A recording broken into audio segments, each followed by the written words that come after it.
नमस्कार दोस्तों, मेरे चैनल भक्ति भाव टीवी में आपका स्वागत है। तो दोस्तों, आज की इस वीडियो में मैं आपको बताने वाली हूँ माता पार्वती के 3 प्रश्नों के बारे में जो उन्होंने शिव जी से पूछे थे। पहला, कौन सी स्त्री समय से पहले विधवा हो जाती है? दूसरा, कौन सी स्त्री को जीवन में कभी सुख नहीं मिल पाता है? तीसरा, कौन सी चीज पत्नी पति को मांगने पर भी नहीं देती है? एक बार भगवान शिव कैलाश पर्वत पर बैठे थे तो माता पार्वती भगवान शिव से मिलने के लिए जाती है और कहने लगती हैं, प्रभु, जब मैं आपसे मिलने के लिए आ रही थी तो मेरी नज़र मृत्यु लोक पर पड़ी। वहाँ मैंने क्या देखा कि 3 स्त्रियां जो आपस में सहेली थी, उनमें से 2 स्त्रियां विधवा होकर के दुखी जीवन जी रही थी, जबकि एक स्त्री सुहागिन होकर के अपने पति के साथ सुखी जीवन जी रही थी। प्रभु, यह बात मेरी समझ में नहीं आई, इसीलिए मेरे मन में 3 प्रश्न गूंजने लगे। अब मैं आपसे यह चाहती हूँ कि आप मेरे तीनों प्रश्नों के उत्तर दे करके मुझे संतुष्ट करने की कृपा करें। इस प्रकार माता पार्वती की बात को सुनकर भगवान शिव कहते हैं, पार्वती, तुम मुझे अपने तीनों प्रश्न बताओ। मैं तुम्हें तुम्हारे प्रश्नों के उत्तर देकर पूरी तरह संतुष्ट करने का प्रयास करूँगा। अब माता पार्वती कहती हैं, प्रभु, मेरा पहला प्रश्न है, कौन सी स्त्री समय से पहले विधवा हो जाती है? मेरा दूसरा प्रश्न है, कौन सी स्त्री को जीवन में कभी सुख नहीं मिलता?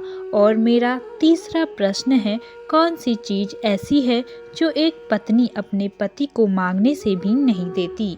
इस प्रकार माता पार्वती के प्रश्न सुन करके भगवान शिव कहने लगे, पार्वती, तुम जिन स्त्रियों की बात कर रही हो, उनमें से 2 स्त्रियां विधवा होकर के अपना दुखी जीवन जी रही हैं और वहीं पर एक स्त्री सुहागन होकर अपने पति के साथ में अपना सुखी जीवन जी रही हैं। तुम जानना चाहती हो आखिरकार ऐसा क्यों है? तो मैं तुम्हें एक छोटी सी कहानी सुनाता हूँ। इस कहानी को बहुत ही ध्यान से सुनना। आधी अधूरी कहानी सुनने वालों को आधा अधूरा ही ज्ञान प्राप्त होता है, जो जीवन में कभी काम नहीं आता, क्योंकि तुम्हारे तीनों प्रश्नों के उत्तर इस छोटी सी कहानी में समाये हुए हैं। इस कहानी को यदि तुमने ध्यान से सुना तो तुम्हारे तीनों प्रश्नों के उत्तर तुम्हें अवश्य मिलेंगे और तुम्हें संतुष्टि प्राप्त होगी। माता पार्वती कहती हैं, प्रभु, मैं आपकी बात से सहमत हूँ। आप कहानी शुरू करो, मैं कहानी को पूरे मन से सुनूंगी और जब तक आप कहानी बोलेंगे तब तक मेरा मन किसी दूसरे स्थान पर नहीं जाएगा। भगवान शिव कहते हैं, पार्वती, सबसे पहले मैं तुम्हें उस स्त्री की कहानी सुनाता हूँ जो सुहागन बन करके सुखी जीवन जी रही है। देखो, जिस सुहागन स्त्री की तुम बात कर रही हो, वो सुहागन स्त्री एक राजा के नौकर की पत्नी है और जिस नौकर की वो पत्नी है, उस नौकर को अपनी पत्नी पर पूरा विश्वास और भरोसा है कि वो पतिव्रता है, जिसकी महिमा वो अपने साथियों में बार बार करता है। अब देखो, एक दिन की बात है, उस राजा के नौकर ने अपनी पत्नी की प्रशंसा इतनी की कि बात धीरे धीरे फैलते हुए राज दरबार तक पहुंच गई। फिर उस राजा ने अपने नौकर को बुलाया और उस नौकर से कहा कि तुम हर किसी से अपनी पत्नी की प्रशंसा करते रहते हो कि तुम्हारी स्त्री पतिव्रता है। क्या वास्तव में तुम्हारी पत्नी पतिव्रता है? क्या तुम्हें पूर्ण विश्वास है? भगवान शिव कहते हैं, पार्वती, इस प्रकार राजा की बात सुन करके नौकर कहने लगा, महाराज, मुझे पूरा विश्वास है कि मेरी पत्नी पूरी तरह पतिव्रता है। अब उसी समय पर राजा का महामंत्री कहने लगता है, यदि मैं तेरी पत्नी का पतिव्रत धर्म खंडित कर दूं तो तुझे क्या सजा मिलनी चाहिए? तो नौकर ने कहा, यदि तुम मेरी पत्नी का पतिव्रत धर्म खंडित कर देते हो तो महाराज मुझे फांसी लगा देना। अब वो राजा का नौकर भी मंत्री से कहता है, महाराज यह मेरी पत्नी का पतिव्रत धर्म खंडित नहीं कर पाए तो इनको सजा क्या मिलनी चाहिए? तो राजा ने कहा, मंत्री को भी फांसी की सजा दी जाएगी। भगवान शिव कहते हैं, पार्वती इस प्रकार मंत्री ने स्वीकार कर लिया और नौकर से पूछा कि क्या वस्तु लाऊं जिससे तू माने कि मैं तेरी पत्नी का धर्म खंडित करने में सफल हुआ। तो नौकर ने कहा, मंत्री यदि तुम मेरे घर से जाकर के मेरे विवाह के समय पर मुझे एक पटका मिला था और एक कटार मिली थी जो दूल्हे को देते हैं, वो मेरी पत्नी ने बहुत ही संभाल के रखी है, जो सुहाग की निशानी मानी जाती है। यदि पटका और कटार लाकर तू मुझे दिखा दे तो मैं मान जाऊंगा कि मेरी पत्नी का धर्म तूने पूरी तरह नष्ट कर दिया है। अब भगवान शिव कहते हैं, पार्वती शर्त स्वीकार हो जाने के बाद में वो मंत्री शहर में जाता है और एक दूती से जाकर मिलता है। वो दूती एक दूसरे से भिड़ाने का काम करती थी और जो काम कोई नहीं करता था उस काम को करने में वह सक्षम थी।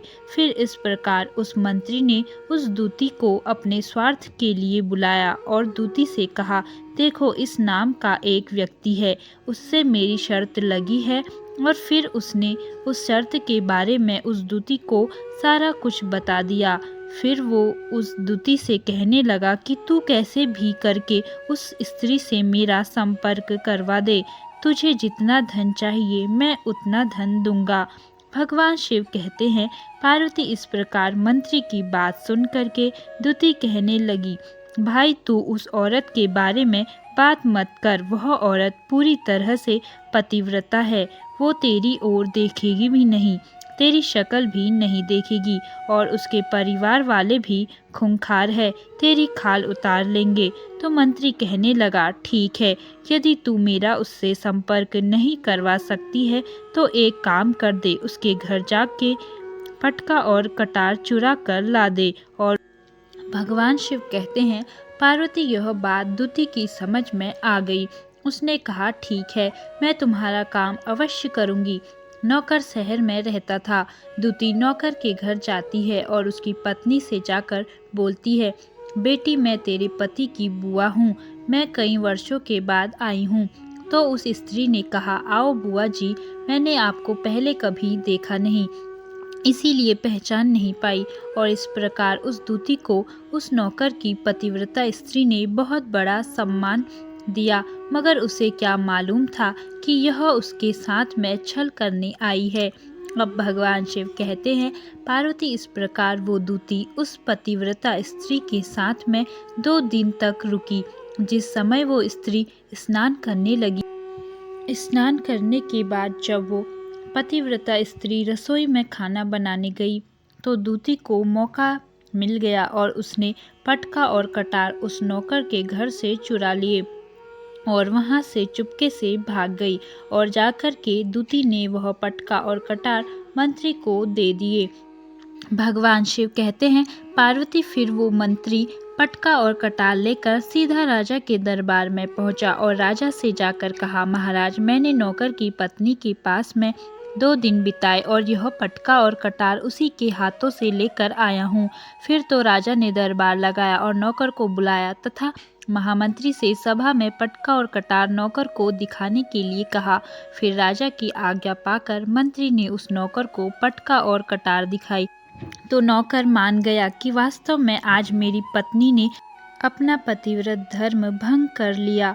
भगवान शिव कहते हैं, पार्वती फिर तो राजा ने फांसी का दिन 15 दिन के बाद रख दिया और कहा, नौकर को 15 दिन के बाद फांसी पर चढ़ाया जाएगा। और इस प्रकार नौकर से उसकी अंतिम इच्छा पूछी तो नौकर ने कहा, मैं अपनी पत्नी से अंतिम बार मिलना चाहता हूँ। भगवान शिव कहते हैं, पार्वती इस प्रकार राजा ने उस नौकर को आज्ञा दे दी कि ठीक है, तुम अपनी पत्नी से मिल सकते हो। फिर नौकर अपने घर गया और अपनी पत्नी से कहा कि तुमने मेरे साथ में बहुत बड़ा धोखा किया है मैंने तुम्हारे विश्वास पर मंत्री से ऐसी शर्त लगाई थी कि राजा के दरबार में राजा के सामने मैंने कहा था कि मेरी पत्नी का पतिव्रत धर्म कोई नष्ट कर दे तो मुझे फांसी लगा देना। अब मुझे 15 दिन के बाद फांसी लगा दी जाएगी। मेरे साथ विश्वासघात करके तुमने ठीक नहीं किया। भगवान शिव कहते हैं, पार्वती उस पतिव्रता स्त्री ने अपने नौकर पति को सारी बात बताई, मगर उसे विश्वास नहीं हुआ और पुनः वो राजा के दरबार में पहुंच गया।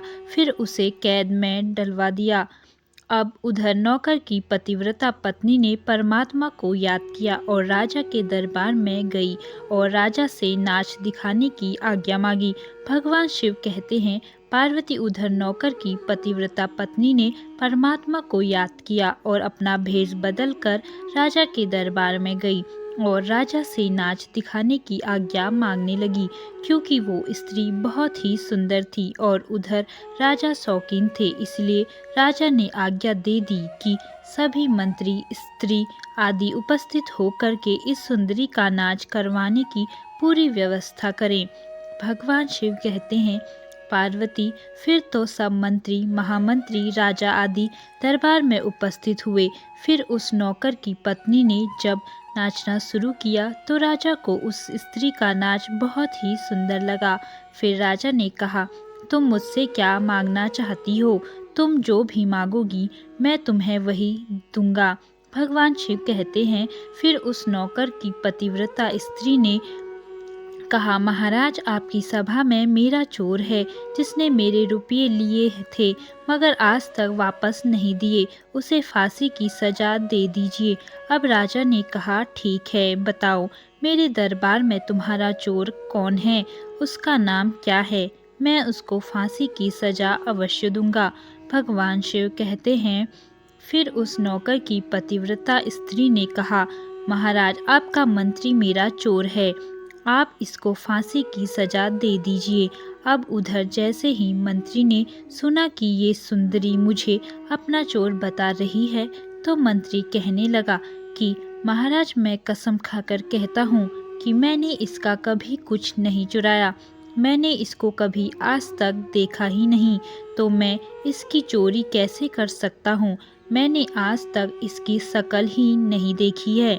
अब भगवान शिव कहते हैं, जैसे ही मंत्री ने कहा कि मैंने इस सुंदरी की शकल आज तक नहीं देखी है, तो वो सुंदरी कहने लगी कि महाराज यदि यह मंत्री मुझे जानता नहीं है तो आप इससे ये पूछिए कि यह पटका और कटार कहाँ से लाया था।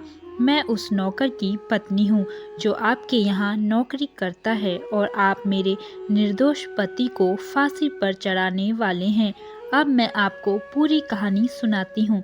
ये जो आपका मंत्री है, इसने मेरे पास में अपनी एक दूती को भेजकर यह पटका और कटार चुरा करके इसको ला कर के दी और आपके मंत्री के द्वारा भेजी गई दूती जब मेरे घर पर आई थी तो उसने मुझसे कहा था कि वह मेरे पति की बुआ है।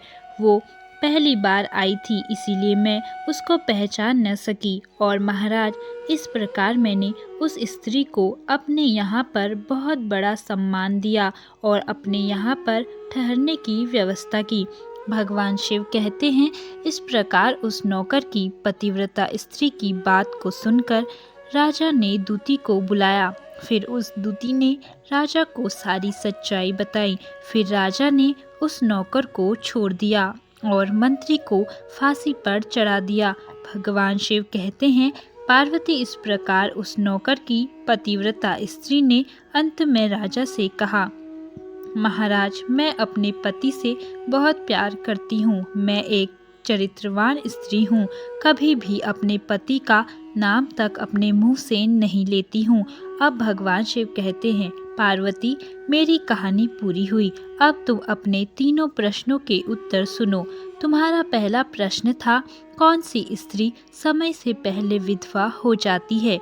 तो जो स्त्रियां अपने पति का नाम लेती हैं वो समय से पहले ही विधवा हो जाती हैं, क्योंकि पति का नाम लेने से पति की उम्र कम हो जाती है और समय से पहले ही उनके पति की मृत्यु हो जाती है। ऐसी स्त्रियां जो अपने पति का नाम लेती हैं वह समय से पहले ही विधवा होकर के एक दुखी जीवन जीती हैं। बस यही राज की बात है कि तुम जिन 3 सहेलियों की बातें कर रही थी उनमें से 2 विधवा थी और यह एक नौकर की पत्नी थी जो पतिव्रता स्त्री थी। यह पतिव्रता कभी भी अपने पति का नाम कभी भी अपने मुंह से नहीं लेती थी। उधर वो 2 स्त्रियां जो विधवा होकर दुखी जीवन जी रही थी वो हमेशा अपने पति का नाम लेकर ही बुलाती थी, जिसकी वजह से उनकी पति की उम्र कम हुई और फिर वो दोनों स्त्रियां समय से पहले ही विधवा हो गई और आज वो दुखी जीवन जी रही हैं। इसीलिए कभी भी स्त्री को अपने पति का नाम अपने मुंह से नहीं लेना चाहिए। अब तुम्हारा दूसरा प्रश्न था, कौन सी स्त्री को जीवन में कभी भी सुख नहीं मिलता है? तो समझ लो, जो स्त्रियां अपने पति की बिना अनुमति के किसी तीर्थ स्थान या उत्सव पर जाती हैं उनके जीवन में कभी सुख नहीं आता। ऐसी स्त्रियां जीवन में दुखी रहती हैं और उन्हें पति का कभी प्रेम नहीं मिलता। अब भगवान शिव कहते हैं, पार्वती तुम्हारा तीसरा प्रश्न था कि ऐसी कौन सी चीज़ है जो एक पत्नी अपने पति को मांगने से भी नहीं देती है। समझ लो कि वो चीज़ गाली है। एक चरित्रवान स्त्री अपने पति को गाली नहीं दे सकती। जो स्त्री गाली देती है वो स्त्री कभी भी चरित्रवान नहीं होती और ऐसी स्त्री जीवन भर रोती है। उसके जीवन में कभी भी सुख की घड़ी नहीं आती है और समय से पहले ही ऐसी स्त्री विधवा हो जाती है। इस प्रकार भगवान शिव के मुंह से सुनकर माता पार्वती तीनों प्रश्नों से संतुष्ट होकर कहती हैं, स्वामी, वास्तव में जो स्त्री चरित्रवान होती है वो कभी दुखी जीवन नहीं जीती, क्योंकि ऐसे घर में लक्ष्मी का सदा वास होता है और वो घर धन धान्य से हमेशा भरा रहता है। ऐसी स्त्रियां हमेशा घर को स्वर्ग बना देती हैं। तो दोस्तों, कैसी लगी आपको यह कहानी? कमेंट करके ज़रूर बताएं। कहानियों, कथाओं और जानकारियों को सुनने के लिए मेरे चैनल को सब्सक्राइब करें। धन्यवाद।